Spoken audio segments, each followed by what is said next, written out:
আমার বাপের জন্য কেউ হয় না। আপনাদের সাথে আইসা এসে কথা বলতেছে, ও বাবা ভাই আমি কি দোষ করছি? ভাই আমি মদ খেলে আমার লাইসেন্স আছে। ঢাকা মিরপুর বাবার নামে বলা লাগবে।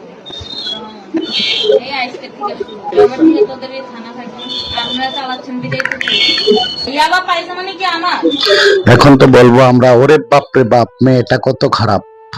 মেয়েটা খারাপ ঠিক আছে, আসলে আমরা এগুলা প্রশ্রয় দিচ্ছি বলেই মেয়েটা খারাপ, কিন্তু মেয়েটা যে কথাগুলা বলেছে, কথাগুলা একটু একটু বুঝেন।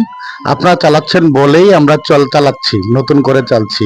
হ্যাঁ চলছে, তো আরো চলবে। কেন চলবে? কাদেরকে বলছে? থানায় বলছে, পুলিশদেরকে বলছে। তার মানে তারা একটা বার্তা খেয়ে এই ব্যবসাগুলো চালাচ্ছে, যার জন্য চলছে, খাচ্ছে, লাইসেন্স নিয়ে চলতেছে। এই মেয়ের কিসের লাইসেন্স? এই মেয়ের কিসের বারের লাইসেন্স? এই মেয়ের বয়স কত হয়েছে? তো এই জিনিসগুলা যদি আমরা চিন্তা করি, আসলে এমনই হবে। তো আমি একটা জিনিস বলতে চাই, আমাদের আইন শৃঙ্খলা বাহিনী যারা আছে, আইনটাকে প্রয়োগ করতে হবে, আইন শৃঙ্খলা বাহিনীকে সজাগ থাকতে হবে, তাহলেই সবকিছু ঠিক হয়। ঠিক আছে।